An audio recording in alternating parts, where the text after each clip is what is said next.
The world is full of terrifying, dangerous beasts ranging from lions to great white sharks to black mambas. Nature is designed for killing, one way or another. So it's a relief to know that a lot of creatures are innocent and harmless and even friendly. Right? Well, sure it is, except for when those seemingly harmless things turn out to have horribly dangerous cousins. Number 10. Oyster mushrooms are carnivorous.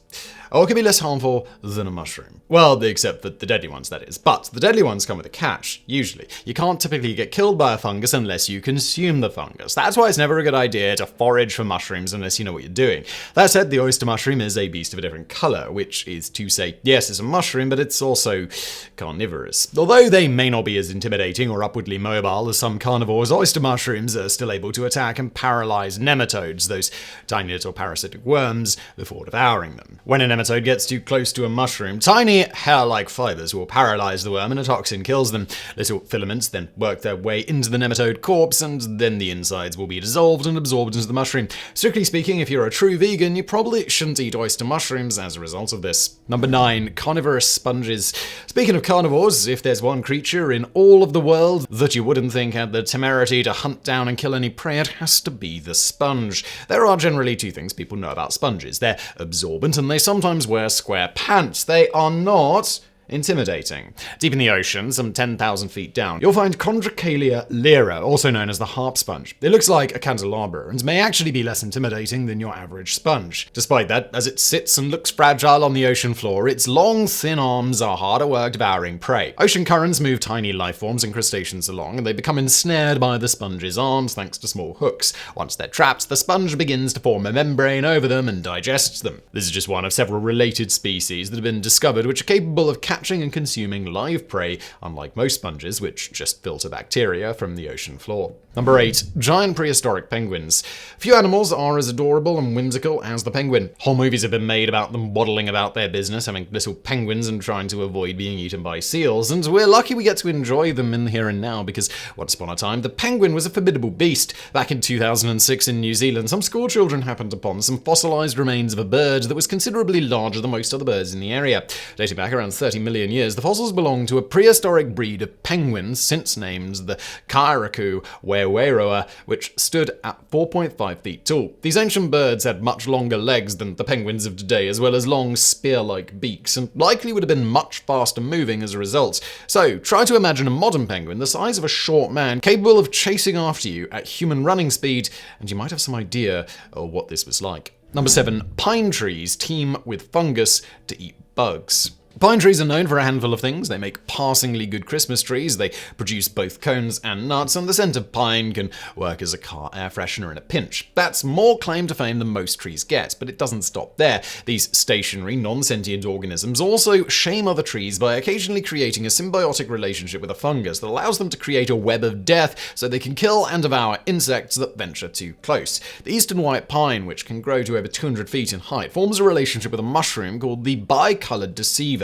The mushrooms cover the pine roots in mycorrhizal sheath, which allows the fungus to steal some of the sugars the tree makes during photosynthesis. In exchange, the fungus kills off tiny insects found in the soil and then absorbs the nutrients from their bodies, sharing some with the pine trees. The tree gets to enjoy some nitrogen from the insect carcasses, and the whole area stays relatively bug-free, in case you're ever looking for a place to go camping that's less creepy-crawly than some others. Number 6. Key parrots eat sheep alive. Parrots are mostly known for being long-lived and for the tendency to easily pick up foul language, which makes them one of the funniest pets you can own. But it's not all 100-year-long curse fest. Some of these birds are more dangerous than they seem. Take the New Zealand key, for instance. These dark green birds grow to be over 1.5 feet long and weigh just a kilogram, and they were historically hated by farmers thanks to the fact that they eat sheep. Birds were caught on camera in 1992 actually perching on a sheep's back, digging into its flesh to pull chunks away and consume the animal while it was still alive. Farmers had told stories of it happening for years, but most people didn't believe them because, well, why would they? For years it was assumed the birds ate things like fruit and berries until someone took the time to point out that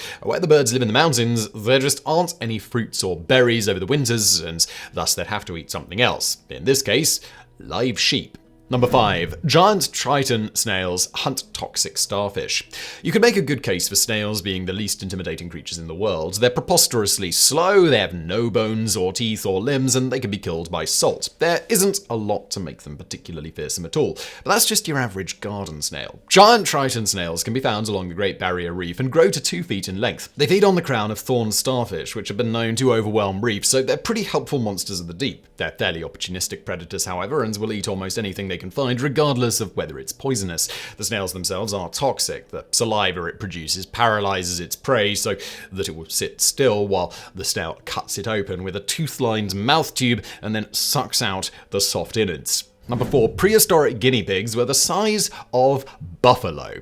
Have you ever wondered how many guinea pigs are in the world? Well, someone has, and at least one group of guinea pig enthusiasts has guessed that the number is around 30 million. They make for easy to care for pets and don't take up a lot of room, and depending on where you live, they're also fairly popular as food. But that's the common pig that we all know that weighs between half and 1.5 kilograms and rarely gets to be more than 30 centimeters long. Head back in time about 3 million years, and you might find Josephoartgasia manesi, the prehistoric cousin of modern guinea pigs that weighed 100 kilograms and grew to be the size of a buffalo. Like its cousin Phoberamys pattersoni, this giant rodent would have a long tail for balance and large incisor teeth that could deliver a devastating bite. Based on reconstructions of the animal's skull, researchers guessed that it would have an overall bite strength similar to that of a tiger, but the force exerted by its pronounced front teeth would have been as much as 3 times greater. Number 3. Vampire moths eat blood.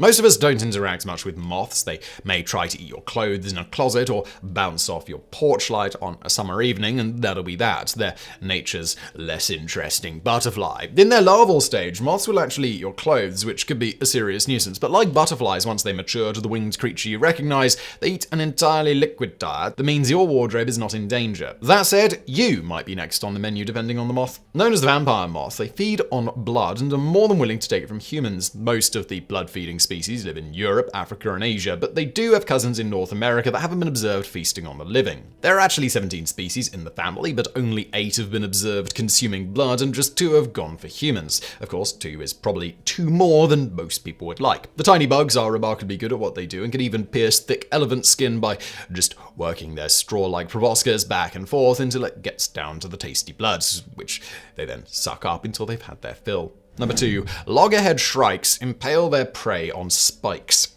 The loggerhead shrike can be found all across North America, singing delightful little songs and fluttering through trees and grasslands. They weigh between 30 and 50 grams and are generally smaller than a robin, with a chubby-looking body and a hooked beak. They also hunt like Vlad the Impaler by spearing their prey on foreign objects in a grisly display of death and mayhem. Because a loggerhead shrike doesn't have talons like a hawk or other bird of prey, they instead use natural thorns or even barbed wire as weapons, forcing their prey upon the spikes and then feeding on the impaled bodies at their leisure. If you ever see a barbed wire fence peppered with the impaled corpses of other insects, lizards, and even small mammals, there's a good chance you're on a shrike's hunting grounds. Number 1. White-tailed deer will eat meat and bone. A few animals are more representative of the sweet, innocent side of nature than deer. Just look at Bambi, possibly the go-to image for gentle goodness. This is likely only because Walt Disney was unaware that white-tailed deer will on occasion eat things like birds and human bones. Back in 2015, a camera trap that had been set up at a forensic anthropology research center in Texas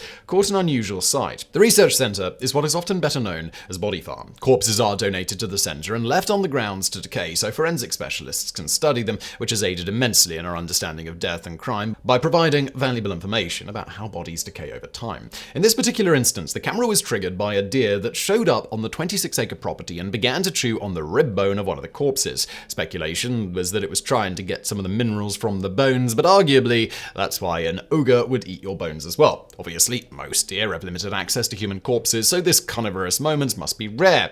Right? Well, not exactly. Without human prey, deer just go for something smaller and easier to eat, like ground-nesting birds. As long as the food doesn't run away, a deer will eat it.